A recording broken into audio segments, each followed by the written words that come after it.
Bismillahirrahmanirrahim. Assalamualaikum warahmatullahi wabarakatuh. Alhamdulillah, segala puji bagi Allah yang Maha Pengasih dan Maha Penyayang, yang telah mempertemukan kita kembali di channel ini. Salawat serta salam semoga senantiasa tercurah kepada Rasulullah SAW. Dialah Nabi akhir zaman dan teladan terbaik bagi umat manusia yang mengantar ke jalan yang benar. Allahumma sholli ala Sayyidina Muhammad wa ala ali Sayyidina Muhammad. Harapan saya semoga saudara-saudaraku semua selalu dalam keadaan sehat walafiat, diberikan rezeki yang lancar, dan selalu mendapatkan kemudahan di setiap urusannya. Amin ya rabbal alamin. Saudara-saudaraku yang dirahmati Allah, inilah balasan Allah untuk umatnya yang memiliki sifat kedermawanan. Ada seorang pemuda Yaman yang bernama Hatim At-Ta'i. Ia berasal dari suku Badui. Pekerjaannya sehari-hari adalah menggembalakan domba dan unta. Ia mengurus usahanya itu dengan baik hingga hewan-hewan gembalaannya berkembang dengan baik pula. Di daerah kediamannya, Hatim dikenal sebagai pemuda yang baik hati. Selain rajin dan jujur, Hatim juga dikenal sangat dermawan. Tangannya senantiasa terulur kepada orang-orang yang sedang membutuhkan. Tidak pernah ia menolak permintaan orang yang tertuju padanya. Satu lagi sifat terpuji Hatim adalah kesukaannya menerima tamu. Siapapun juga orang yang datang ke rumahnya akan diterimanya dengan baik, dijamunya dengan sangat baik pula. Siapapun juga tamunya itu, termasuk orang yang belum dikenalnya sekalipun. Hatim akan merasa sangat senang jika tamunya bersedia menginap di rumahnya. Sebaik mungkin ia akan melayani dan menyenangkan hati tamu yang menginap di rumahnya itu. Untuk menjamu tamunya, Hatim akan memberikan suguhan terbaik yang dimilikinya. Jika persediaan dagingnya habis, ia tidak segan-segan untuk menyembelih salah satu domba peliharaannya. Daging domba itu lantas dimasaknya hingga menjadi masakan yang lezat untuk menjamu tamunya. Penduduk di sekitar kediaman Hatim sering terheran-heran dengan kebiasaan Hatim dalam menjamu tamu-tamunya. Seringkali Hatim menyembelih domba-dombanya, tetapi jumlah domba-domba peliharaannya tidak juga berkurang, melainkan bertambah banyak. Karena bertambah banyak, Hatim bahkan harus memperkerjakan beberapa orang untuk membantunya mengembalakan hewan-hewan gembalaannya. Berita tentang kedermawanan Hatim tersebar luas. Tidak hanya penduduk di desa-desa yang berdekatan dengan kediaman Hatim yang mengenal sifat terpuji Hatim, melainkan mereka yang berdiam di tempat-tempat jauh. Bahkan berita itu menyebar hingga ke wilayah Parsi, wilayah yang sangat jauh dari kediaman Hatim. Diketahui pula akhirnya oleh Raja Parsi. Raja Parsi sangat penasaran untuk membuktikan apakah benar berita kedermawanan Hatim itu seperti yang didengarnya. Dari berita orang-orang yang didengarnya, Raja Parsi juga mengetahui jika Hatim mempunyai kuda kesayangan. Bagaimana jika kuda kesayangannya itu kuminta? Tanya Raja Parsi pada dirinya sendiri. Mungkinkah ia juga akan memberikannya? Raja Parsi lantas memanggil salah seorang kepercayaannya. Katanya, berangkatlah engkau menuju Yaman. Secara diam-diam temuilah seorang pemuda Yaman bernama Hatim At-Ta'i. Jika engkau telah bertemu dengannya, katakan padanya, jika aku meminta kuda kesayangannya. Baik, tuanku Paduka Raja. Sang utusan segera berangkat menuju Yaman. Sangat jauh perjalanan yang harus ditempuhnya. Ia harus melewati padang-padang pasir yang luas membentang dan tempat-tempat sunyi yang jarang dilewati orang. Tak hanya cuaca panas menyengat yang harus dihadapinya dalam perjalanan siangnya, melainkan juga dinginnya udara ketika malam tiba. Setelah menempuh perjalanan yang berat lagi melelahkan, sang utusan Raja Parsi akhirnya tiba di daerah Yaman. Tidak sulit bagi sang utusan untuk mengetahui di mana Hatim tinggal, karena ia sangat sering mendengar nama Hatim disebut-sebut. Bergegas ia menuju desa tempat tinggal Hatim. Menjelang malam ia tiba di desa kediaman Hatim. Turun hujan yang sangat deras yang membuat semua pakaian sang utusan Raja Parsi basah kuyup karenanya. Dengan pakaian yang masih basah kuyup, sang utusan Raja Parsi mendatangi rumah kediaman Hatim. Diketuknya pintu rumah Hatim. Ketika mengetahui kedatangan seseorang di rumahnya, wajah Hatim terlihat cerah. Ia sangat senang mendapat kunjungan tamu. Segera dipersilahkan untuk masuk tamu itu. Ditawarkan pakaian keringnya untuk tamunya yang basah kuyup pakaiannya. Sementara sang utusan Raja Parsi sedang mengganti pakaiannya dengan pakaian yang kering. Hatim membersihkan kamar yang disiapkannya untuk tamunya jika tamunya itu berniat menginap. Hatim dan tamunya lalu berbincang-bincang dengan akrab layaknya mereka sahabat karib. "Maaf tuan," kata Hatim dengan sikap sopan. "Ada keperluan apakah hingga tuan berkenan datang ke rumahku ini?" Sang utusan Raja Parsi ingin mengutarakan maksud kedatangannya yang sesungguhnya. Namun karena hari telah malam, ia merasa tidak enak hati. Maka jawabnya, "Jika engkau tidak keberatan, aku akan menyampaikan keperluanku itu esok hari." Tentu saja Hatim tidak merasa keberatan. Ia bahkan senang karena tamunya akan menginap di rumahnya. Setelah mempersilahkan tamunya sejenak beristirahat, Hatim meminta izin ke belakang. Ia akan membuat makanan untuk menjamu tamunya supaya tamunya itu bisa makan dengan nyaman. Ia berniat memasak daging unta.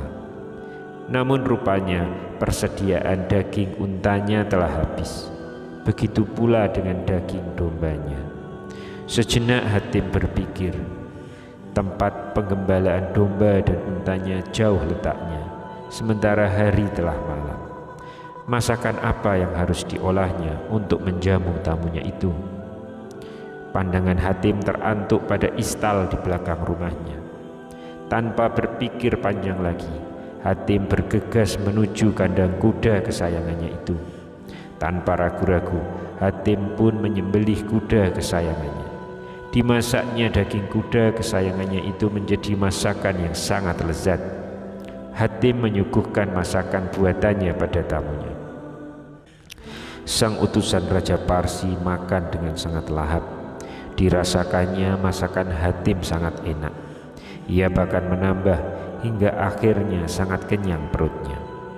Setelah sejenak kembali bercakap-cakap, sang utusan Raja Parsi meminta izin untuk beristirahat. Hatim mempersilahkan tamunya untuk beristirahat di kamar yang telah disiapkannya. Keesokan paginya, sang utusan Raja Parsi kembali berbincang-bincang dengan Hatim. Katanya, "Aku ini datang dari Parsi." "Parsi?" Hatim sedikit terkejut. Itu wilayah yang sangat jauh dari Yaman ini. "Benar," sang utusan Raja Parsi menganggukkan kepala. "Selain itu, aku adalah utusan Raja Parsi." Kembali Hatim agak terkejut setelah mengetahui tamunya adalah utusan Raja Parsi. Lantas ada keperluan apakah hingga Tuan menemuiku. Aku mendapat perintah dari Raja Parsi, selain mengirimkan salam untukmu, Paduka Raja Parsi berniat meminta kuda kesayanganmu. Hatim At-Toyi sangat terkejut mendengar penuturan sang utusan Raja Parsi. Ia terlihat bingung. Mengetahui wajah Hatim menyiratkan kebingungan, sang utusan Raja Parsi berkata, "Mengapa engkau terlihat bingung seperti itu? Apakah engkau tidak dapat memberikan kuda kesayanganmu itu untuk Raja Parsi?" "Bukan itu masalahnya, Tuan," jawab Hatim. "Sesungguhnya kudaku itu telah kusembelih dan dagingnya kujadikan masakan untuk menjamu Tuan tadi malam." "Apa?" Sang utusan Raja Parsi terbelalak. "Jadi masakan lezat yang kusantap tadi malam itu masakan dari daging kuda kesayanganmu?" "Benar, Tuan." Wajah sang utusan Raja Parsi membayangkan kesedihan. Ia sangat menyesal mengapa semalam ia tidak langsung menjelaskan maksud kedatangannya. Penyesalannya berubah menjadi ketakutan. Apa yang harus disampaikannya di hadapan Raja Parsi nanti? Sang utusan Raja Parsi lantas pamit pada Hatim untuk kembali ke Parsi. Hatim mempersilahkan.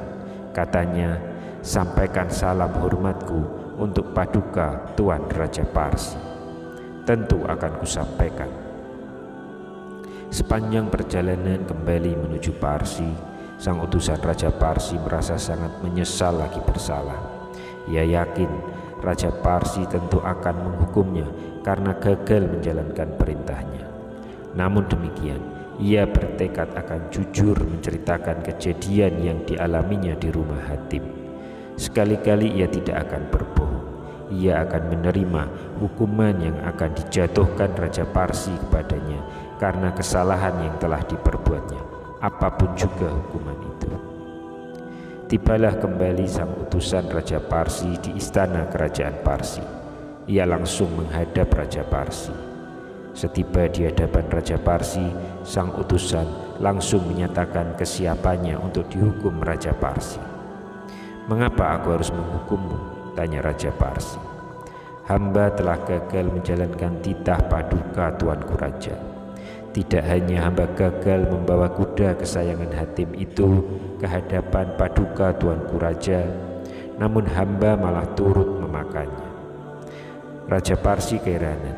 "Turut memakannya?" tanyanya. "Bagaimana maksudmu? Ceritakan dengan jelas kejadian itu padaku." Dengan jujur utusan Raja Parsi menceritakan kejadian yang dialaminya dengan Hatim di Yaman. Sama sekali ia tidak menyangka jika masakan lezat yang dihidangkan Hatim untuk menjamunya berasal dari daging kuda kesayangannya. "Jadi Hatim menyembelih kuda kesayangannya untuk dijadikannya masakan untuk menjamumu?" "Benar, Paduka Tuanku Raja," jawab utusan raja. "Itulah sebabnya hamba tidak bisa membawa kuda itu sesuai perintah Paduka Tuanku Raja." Sangat mengherankan bagi sang utusan. Raja Parsi tidak menampakkan wajah atau sikap marah. Raja Parsi malah terlihat tersenyum. Kepalanya mengangguk-angguk. "Sekarang bersiaplah engkau kembali ke Yaman. Temuilah kembali Hatim, tapi jangan hanya dengan tangan kosong engkau kembali menemui Hatim. Bawalah kuda-kuda terbaik Parsi yang ada di istana ini. Jangan lupa, muati kuda-kuda itu dengan barang-barang berharga. Berikan semua itu untuk Hatim sebagai hadiah dariku karena kebiasaannya yang sangat baik ketika menjamu tamu. Kuperintahkan pula sepasukan prajurit Parsi untuk mengawal perjalananmu. Hamba Paduka Tuanku Raja." Legalah hati sang utusan. Ia tidak mendapat hukuman dari Raja Parsi. Bersama para prajurit pengawal, ia lantas kembali menuju Yaman untuk kembali menemui Hatim At-Toyi, pemuda Yaman yang sangat dermawan itu. Seketika mendapati kedatangan kembali sang utusan Raja Parsi dengan kawalan prajurit seraya membawa kuda-kuda penuh muatan barang berharga, Hatim menjadi bingung bercampur keheranan. Apa maksud semua ini, Tuan? Hatim, Raja Parsi menghadiahkan semua ini untukmu. Mengapa Paduka Raja Parsi memberikan hadiah sebanyak ini kepadaku? Apa yang telah kulakukan? Hatim, sang utusan Raja Parsi tersenyum. Engkau adalah pemuda yang baik hati. Engkau sangat dermawan. Engkau tidak hanya senang menerima tamu yang berkunjung ke rumahmu, namun juga ikhlas menyuguh tamu. Sungguh, semua hadiah ini sesungguhnya masih tidak sebanding jika dibandingkan keikhlasanmu dalam menerima dan menjamu tamu. Kini, atas nama Paduka Raja Parsi, kuserahkan semua hadiah ini kepadamu.